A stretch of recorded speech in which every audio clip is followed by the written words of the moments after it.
নমস্কার। যুক্তি তর্ক সঙ্গে অর্কই আপনাদের স্বাগত। আপনাদের সঙ্গে আমি অর্কপ্রভ সরকার। কয়েকদিন আগে বোলপুরে প্রশাসনিক সভায় মুখ্যমন্ত্রী চমকেছেন। কি বলেছেন? থেকে প্রায় 1000 লোককে নিয়ে গেছে ট্রেনিং করবার জন্য দিল্লিতে। আমি জানতামই না। এটা ডিএমদের উচিত ছিল অ্যাটলিস্ট আমাদের ইনফর্ম করা। আমাকে না করুক, সিএসকে ইনফর্ম করা। আপনারা বিএলও যেসব লিস্ট করেছেন, বিএলওদের কাছে আমার অনুরোধ থাকবে ভোটার লিস্ট থেকে কারো নাম যেন বাদ না যায় সেটা দেখার। মনে রাখবেন, ইলেকশন কমিশন তার নোটিফিকেশন যখন হবে ডেট অফ ইলেকশন, তখন থেকে এটা ইলেকশন কমিশনের আন্ডারে যায়। তার আগে স্টেট গভর্নমেন্ট, আবার ইলেকশনের পরেও স্টেট গভর্নমেন্ট। সুতরাং এটা মনে রাখবেন, আপনারা চাকরি করেন স্টেট গভর্নমেন্টের। বিএলওদের উদ্দেশ্য করে যে মনে রাখবেন একজন ভোটারের নামও যেন বাদ না যায়। আপনারা রাজ্য সরকারের কর্মচারী। ইলেকশন কমিশনের আওতা শুধুমাত্র ইলেকশনের নোটিফিকেশন থেকে কাউন্টিং পর্যন্ত, তারপরেও রাজ্য সরকার থাকবে। অর্থাৎ তিনি চমকালেন যাতে অনুপ্রবেশকারী, রোহিঙ্গা, মৃত ভোটারদের নাম তালিকা থেকে বাদ না যায়। জবাব দিয়েছেন বিরোধী দলনেতা শুভেন্দু অধিকারী। তিনি বলেছেন কারোর নাম কাটা যাবে না। হ্যাঁ, মমতা ব্যানার্জি শুনে রাখুন,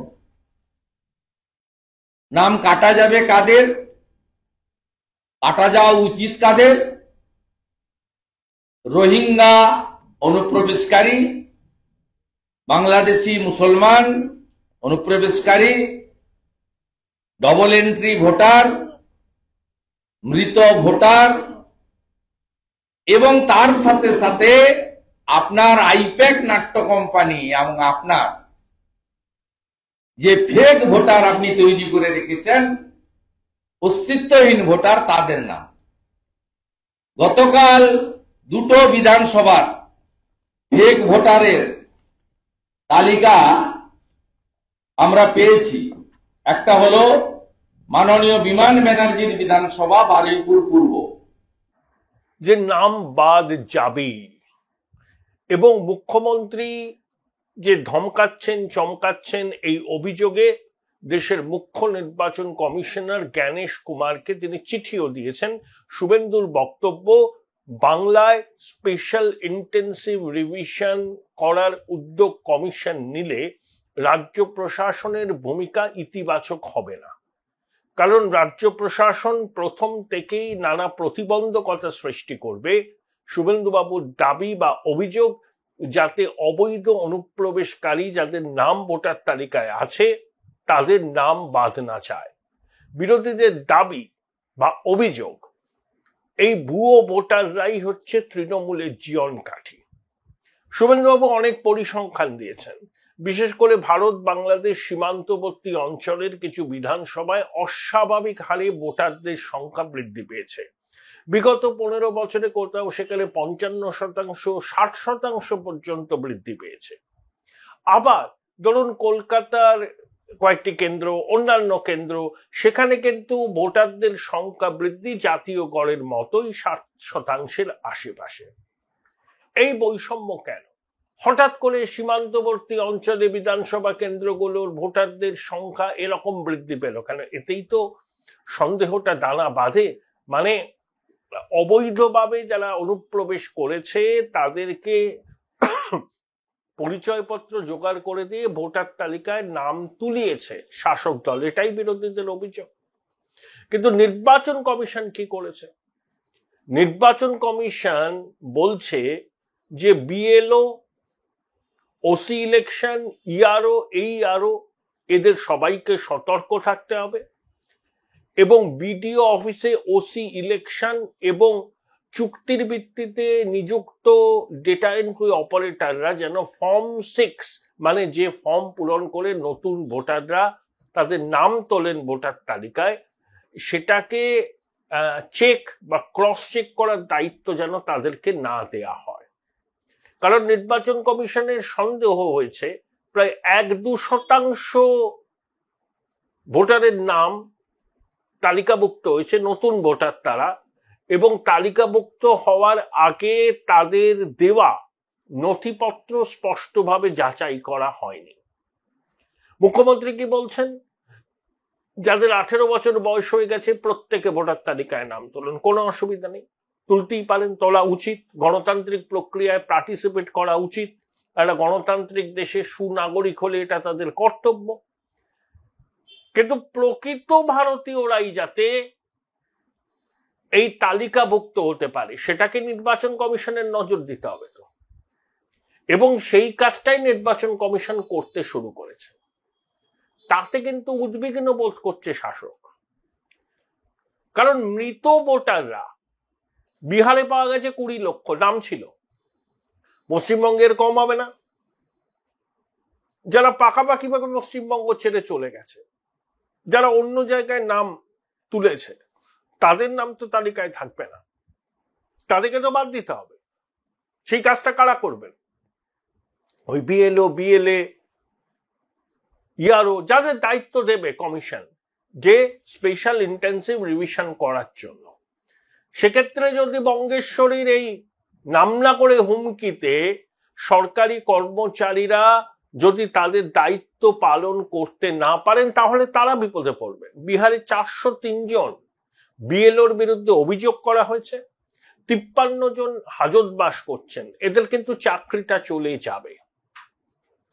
ইতিমধ্যেই বুথ কেন্দ্রিক সমাধানের উদ্যোগ নিয়েছে রাজ্য সরকার, এবং এই বুথ কেন্দ্রিক সমাধানে সরকারি কর্মচারীরা নিয়োজিত হবেন। আবার একই সঙ্গে ইলেকশন কমিশন যদি স্পেশাল ইন্টেন্সিভ রিভিশন করে, সেই সরকারি কর্মচারীদেরও কাজে একটা দায়িত্ব পড়বে। তখন তাদের আনুগত্য কার প্রতি থাকবে এটাই বিবেচ্য। সরকারি কর্মচারীরা কি রাজ্য প্রশাসনের অংশ, তারা রাজ্য প্রশাসনের কর্মসূচিকে সফল করবার জন্য জানপ্রাণ লাগিয়ে দেবেন, নাকি সাংবিধানিক প্রতিষ্ঠান ইলেকশন কমিশন তাদেরকে দায়িত্ব দেবে, সেই দায়িত্ব পালন করবেন? দেখুন, এই দুটো দায়িত্ব একসঙ্গে পালন করা কিন্তু খুব সমস্যা, তাতে অনেক ভুলভ্রান্তি হওয়ার সম্ভাবনা থাকে। দেখুন, ইলেকশন কমিশন বলছে যে কোনো অস্থায়ী বা চুক্তিভিত্তিক কর্মচারীকে বিএলও হিসাবে নিয়োগ করা যাবে না। মধ্যশিক্ষা পর্ষদ, উচ্চ মাধ্যমিক শিক্ষা সংসদ আবেদন করেছে যদি শিক্ষকদের কাজে লাগানো হয় বিএলও হিসাবে, তাহলে পঠন পাঠন ক্ষতিগ্রস্ত হবে। তাহলে নির্বাচন কমিশন একটা জিনিস ভেবে দেখতে পারে, যে সমস্ত সরকারি কর্মচারীরা বিগত কয়েক বছরের মধ্যে অবসর নিয়েছেন, তারা যথেষ্ট কর্মক্ষম আছেন, তারা পেনশন পান, তাদের একটা দায়বদ্ধতা আছে, তাদের একটা অংশকে যদি নির্বাচন কমিশন বিএলও হিসাবে নিয়োগ করে, যারা এখনো সরকারি কর্মচারী হিসেবে কাজ করছেন তাদের একটা অংশও থাক, আর যারা সদ্য অবসর নিয়েছেন যে সমস্ত সরকারি কর্মচারীরা, তারাও থাক। সদ্য অবসর নেওয়া সরকারি কর্মচারীদের ক্ষেত্রে নির্বাচন কমিশন বলতেই পারে, আপনারা নিয়ম মেনে, আইন মেনে কমিশনের কাজ করুন, যাতে একটা নির্ভুল ভোটার তালিকা তৈরি করা যায়। কিন্তু আপনারা যদি গন্ডগোলের সঙ্গে যুক্ত হন, যদি বেনিয়মের সঙ্গে যুক্ত হন, তাহলে কিন্তু আপনাদের পেনশনে কোপ পড়বে। সরকারি অবসরপ্রাপ্ত কর্মচারীরা কিন্তু ওই পেনশনকে সুরক্ষিত রাখার জন্য নির্বাচন কমিশনের সঙ্গে সর্বতভাবে সহায়তা করবেন। তারা ডাইরেক্টলি আর রাজ্য সরকারের কর্মচারী নেই, অবসর নিয়েছেন কিন্তু কর্মক্ষম আছেন, তারা পেনশন পান, তাদের দায়বদ্ধতাও সুনিশ্চিত হবে। আবার সরকারি কর্মচারীদের কার্যত যে আনুগত্য নিয়ে প্রশ্ন হচ্ছে, এবং মুখ্যমন্ত্রী বারবার চমকাচ্ছেন, বলছেন যে বিএলওরা সরকারি কর্মচারী, একজনের নামও যেন বাদ না যায় সেটা নিশ্চিত করতে হবে, কাউকে যেন হ্যারাস করা না হয়। আমি 100% একমত। একজন প্রকৃত ভারতীয় নাগরিক, তার যদি ভোটদানের বয়স হয়ে থাকে, তার নাম যেন তালিকাভুক্ত হয়। তার যদি কোনো অনীহা থাকে, গড়িমসি থাকে, তার কাছে বারবার গিয়ে তার নামটাকে তালিকাভুক্ত করতে হবে। কিন্তু একজনও অবৈধ বাংলাদেশি অনুপ্রবেশকারী রোহিঙ্গার নাম যেন তালিকায় না থাকে, একজনও মৃত ভোটারের নাম যেন তালিকায় না থাকে, এটাকেও এনশিওর করতে হবে। নির্বাচন কমিশনের কাজ নতুন ভোটারদের তালিকায় যুক্ত করা, যাতে গণতান্ত্রিক প্রক্রিয়া উৎসাহিত হয়, নির্বাচন উৎসবের আবহে হয়, আবার একই সঙ্গে মৃত ভোটার ভুয়ো ভোটারদের নাম তালিকা থেকে বাদ দেওয়া। ভারতের সংবিধান তার 324 এবং 326 ধারা অনুযায়ী নির্বাচন কমিশনকে এই অধিকার দিয়েছে নির্ভুল ভোটার তালিকায় নির্বাচন করার। আপনারা যে কেউ গুগল করে সংবিধানের 324 এবং 326 ধারায় কি বলা আছে তা একবার দেখে নিতে পারেন। আমি দেখেছি বলেই বলছি, আমি বিস্তারিত এই বিষয়টা নিয়ে বলছি না, কারণ আপনাদের অনেকের কাছে স্মার্টফোন আছে, সবার কাছেই আছে। একবার গুগল করে দেখে নিন যে 324 এবং 326 ধারায় ভারতের সংবিধান নির্বাচন কমিশনকে কি কি অধিকার দিয়েছে। নির্বাচন কমিশন একটি সাংবিধানিক প্রতিষ্ঠান, তাই সাংবিধানিক প্রতিষ্ঠানের কাজে কেউ কিন্তু প্রতিবন্ধকতা সৃষ্টি করতে পারে না। সেই প্রতিবন্ধকতা সৃষ্টি করার উদ্যোগ কেউ যদি নেয় সেটা সংবিধান অবমাননার শামিল। এবং রাজ্য প্রশাসন যে এই বিষয়ে ইতিবাচক ভূমিকা নেবে না এটা দিনের আলোর মতো স্পষ্ট। তারা চাইছে না স্পেশাল ইন্টেন্সিভ রিভিশন হোক, কিন্তু নির্বাচন কমিশন এই সিদ্ধান্তে অনড় আছে। তারা চেষ্টা করবে যে পদে পদে নির্বাচন কমিশনের কাজে প্রতিবন্ধকতা সৃষ্টি করতে। সেই প্রক্রিয়া শুরু হয়ে গেছে। যেমন ডোমিসাইল সার্টিফিকেট ইস্যু হয়েছে 70,000। শুভেন্দুবাবু বলেছেন যে 25শে জুলাইয়ের পরে একটা ডোমিসাইল সার্টিফিকেটকে যেন প্রমাণ হিসাবে গ্রহণ না করা হয়। আপনি ভাবুন, সীমান্তবর্তী অঞ্চলের বিধানসভা কেন্দ্রগুলোতে ভোটারদের সংখ্যা এরকম অস্বাভাবিক হারে বাড়লো কেন? ডাল মে কুছ কালা হ্যায়, সাদা চোখে বোঝা যাচ্ছে। বেশিরভাগ জায়গায় 50% উপরে বেড়েছে।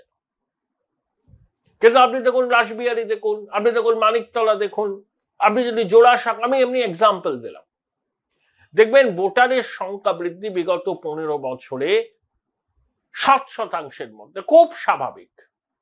কিন্তু কোথাও যদি 40, 50, 60% ভোটারদের সংখ্যা বৃদ্ধি হয় সেটাকে সাদা চোখেই অস্বাভাবিক মনে হয়। এই ভোটাররা, তাদের পরিচয় নিয়ে সংশয় আছে, সাধারণ মানুষের আছে, বিরোধীদের আছে, এবং নির্বাচন কমিশনকে খতিয়ে দেখতে হবে এরা প্রকৃত ভারতীয় নাগরিক কিনা। ধরুন আধার কার্ড সুপ্রিম কোর্ট বাধ্য করলো নির্বাচন কমিশনকে প্রমাণপত্র হিসাবে গ্রহণ করা। সেই আধার কার্ডটা আসলি না নকলি সেটাও কিন্তু নির্বাচন কমিশনকে যাচাই করতে হবে, case to case. Appeal task রাজ্য প্রশাসন সহযোগিতা করবে না, এটা যেন কমিশন জেনে নেয়। এর মধ্যে কোনো অ্যাম্বিগুইটি নেই, কোনো সহযোগিতা করবে না, বরঞ্চ পদে পদে প্রতিবন্ধকতা সৃষ্টি করবে। প্রশাসনিক প্রধানের বক্তব্য থেকে তা স্পষ্ট। তারা চাইছে না স্পেশাল ইন্টেন্সিভ রিভিশন হোক। তাদের ভয় স্পেশাল ইন্টেন্সিভ রিভিশন হলে প্রচুর নাম বাদ যাবে, যারা বাদ যাবে তারা ওদের ভোট ব্যাংক, সেই ভোট ব্যাংকে 26-এর বিধানসভা নির্বাচনের আগে ক্ষতিগ্রস্ত করতে শাসক দল চায় না। তাই তাহলে নির্বাচন কমিশনের উদ্যোগকে বাধা দেবে। কিন্তু নির্বাচন কমিশনও আবার বিজ্ঞপ্তি দিয়ে বলে দিয়েছে যে বিডিও অফিসে ওসি ইলেকশন আর অস্থায়ীভাবে নিযুক্ত ডেটা এন্ট্রি অপারেটররা যেন কোনো ফর্ম 6, যারা নতুন ভোটাররা যে ফর্ম ফিল আপ করে তাদের নাম ভোটার তালিকায় তোলার আবেদন করেন, সেই ফর্ম 6 যাচাই করার দায়িত্বে যেন তারা না থাকেন। ইতিমধ্যে কয়েকজনকে তলব করা হয়েছে। সরকারি আধিকারিকরা যারা নির্বাচন কমিশনের কাজে যুক্ত থাকবেন তারা কিন্তু খুব সতর্ক থাকবেন। আপনাদের কাজে ত্রুটি হলে, ইচ্ছাকৃত ত্রুটি হলে, কাজ করতে গেলে ভুল হয় সেটা আলাদা বিষয়। বোঝা যায় যে আন্তরিকভাবে কাজ করতে করতে ভুল হয়েছে কাজের চাপে, আর ইচ্ছাকৃতভাবে ভুল, দুটো ফারাক আছে। ইচ্ছাকৃতভাবে যারা ভুল করবেন তারা কিন্তু শাস্তির মুখে পড়বেন। বিহারের এক্সাম্পল তারা দেখে নিন। এবং কমিশন এটা ভাবতে পারে যে অবসরপ্রাপ্ত, সদ্য অবসর যারা নিয়েছে সরকারি চাকরি থেকে, তাদেরকে বিএলও হিসাবে নিযুক্ত করা যায় কিনা। ইতিমধ্যেই আমাদের রাজ্যে শেষবার মানে 2002 সালে স্পেশাল ইন্টেন্সিভ রিভিশন হয়েছিল।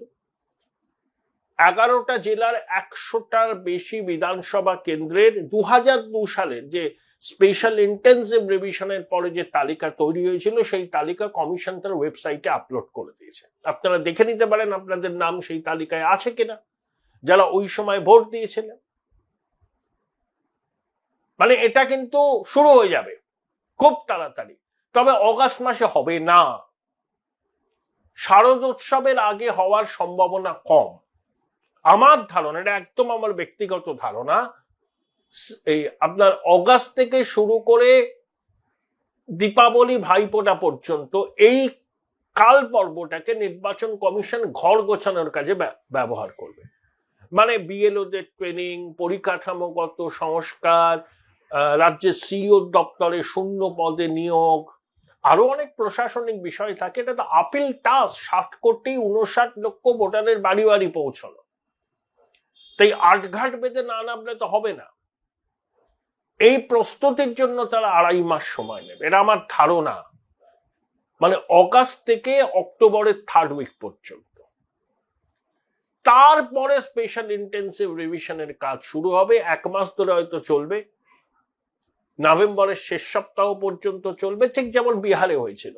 ডিসেম্বরে খসড়া তালিকা প্রকাশ হবে, সেই খসড়া তালিকায় কারুর আপত্তি থাকলে তিনি নথি দিয়ে আবেদন করবেন, কারুর নাম বাদ গেলে তিনি আবেদন করতে পারেন, তার আবেদনের যথার্থতা আছে মনে করলে তার নাম তালিকাভুক্ত হবে। তারপর জানুয়ারির প্রথম বা দ্বিতীয় সপ্তাহে পূর্ণাঙ্গ ভোটার তালিকা প্রকাশিত হবে, সেই তালিকার ভিত্তিতেই নির্বাচন হবে। তাই এই যে 2.5 মাস সময় নির্বাচন কমিশন পাচ্ছে, তাতে তারা কিন্তু যে লুপহোলস গুলো, সম্ভাব্য লুপহোলস, সেগুলো যেন তারা বন্ধ করে। রাজ্য প্রশাসন সহযোগিতা করবে এই ভ্রান্ত ধারণায় জাতীয় নির্বাচন কমিশন যেন না থাকে।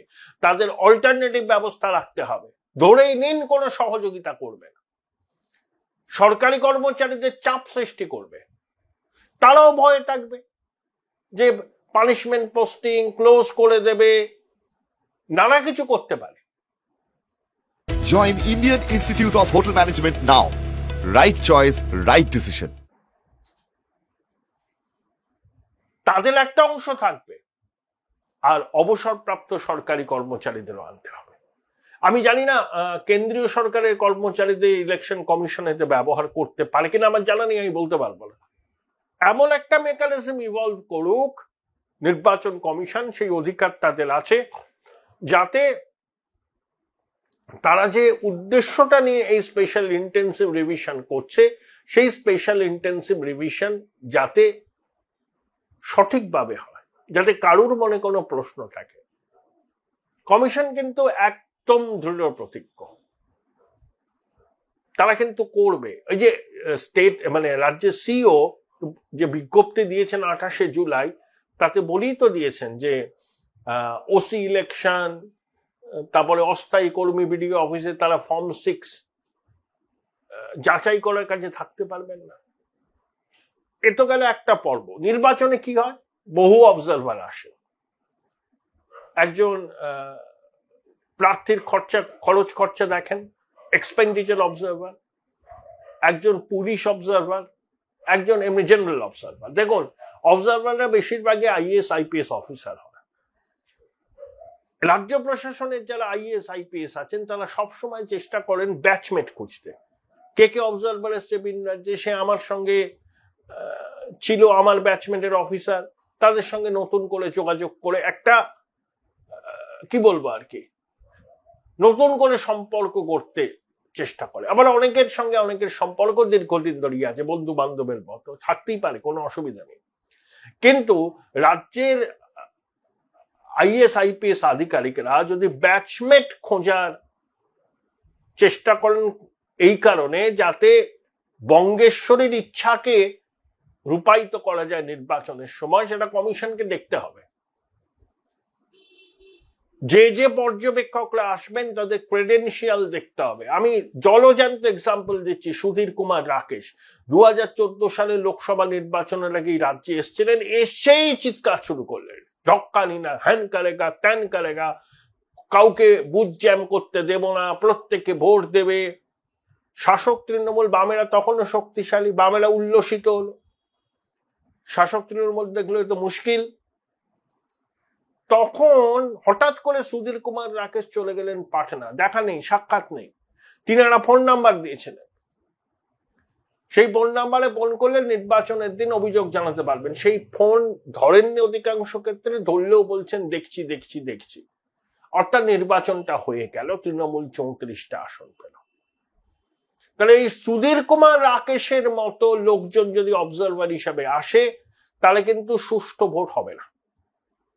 তাই নির্বাচন কমিশন যাদেরকে অবজারভার করে পাঠাবেন তাদের ক্রেডেনশিয়ালকে যেন তারা চেক করেন, এবং সমস্ত রাজনৈতিক দলকে বলবো যে অবজারভাররা আসছেন তাদের সমস্ত কিছু তারা যেন জেনে নেন।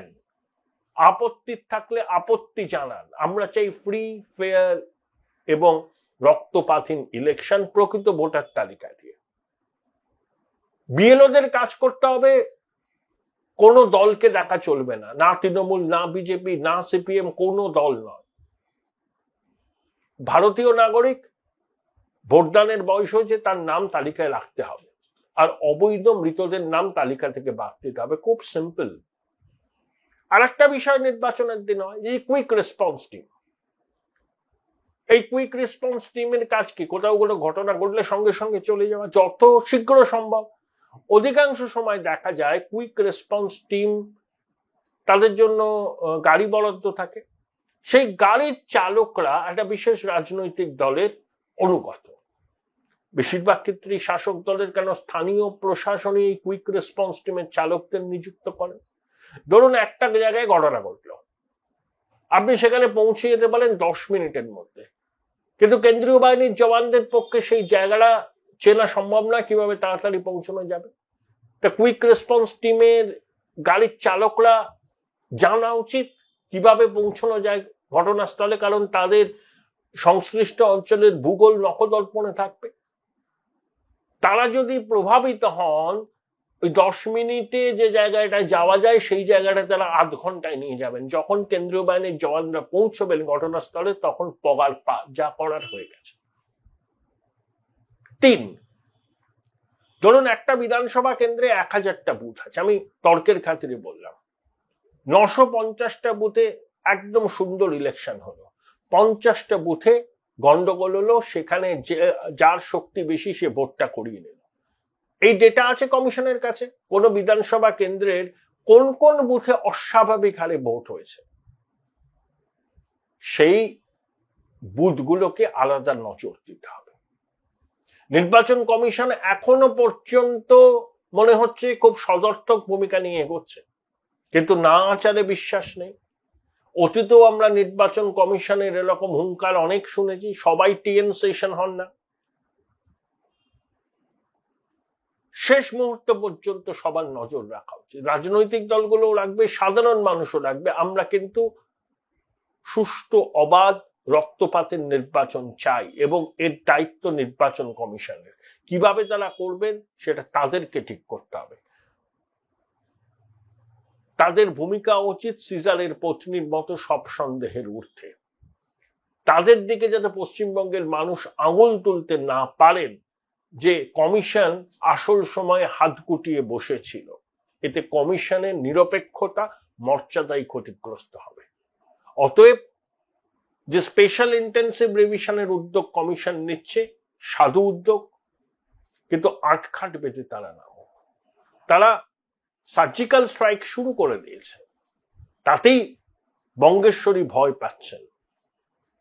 কিন্তু বঙ্গেশ্বরী সিজন পলিটিশিয়ান, তিনি ইঞ্চিতে ইঞ্চিতে বুঝে নেওয়ার রাজনীতি করেন। তিনি রাস্তায় তার ক্যাডার বাহিনীকে নামিয়ে দিতে পারেন, নির্বাচন কমিশনের উপর চাপ সৃষ্টি করতে পারেন। ভারতের নির্বাচন কমিশনকে এই সমস্ত ইভেন্চুয়ালিটিস এর জন্য আগে থেকে প্রস্তুত থাকতে হবে, এবং সেই মতো তাদের plan B, plan C, plan D ready রাখতে হবে। দেখা যাক শেষ পর্যন্ত পরিস্থিতি কি দাঁড়ায়।